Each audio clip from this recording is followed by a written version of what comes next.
Hello everyone. तो हम आज बात करने वाले हैं पवन सिंह जी और स्मृति सिन्हा का एक बहुत ही ज़बरदस्त मूवी के बारे में, जो कि ये मूवी लंदन में शूट हुआ था।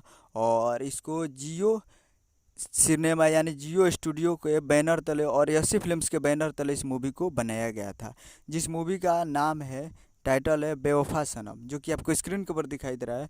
और ये जियो स्टूडियो प्रेजेंट के बैनर तले और यसी फिल्म्स के बैनर तले इस मूवी को बनाया गया था। और स्टार कास्ट में है पवन सिंह जी और स्मृति सिन्हा जी। तो आज इसका ट्रेलर रिलीज किया जाएगा शाम को।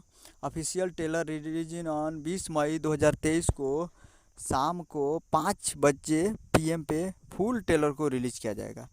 जब तक आप देखेंगे तब तक 5 बज गया होगा। तो बेवफा सनम का ट्रेलर आप यसी फिल्म्स के यूट्यूब चैनल पे आप देख सकते हैं। तो आप लोग तैयार रहिएगा यसी फिल्म्स भोजपुरी यूट्यूब चैनल पे आज 5 बजे 20 तारीख को। तो उम्मीद कर रहा हूँ कि वीडियो अच्छा लगा तो चैनल को सब्सक्राइब बेल आइकन प्रेस करिए ताकि इसे खिंचाई ले लेते लेटेस्ट मिलता है। जय हिंद जय भोजपुरी।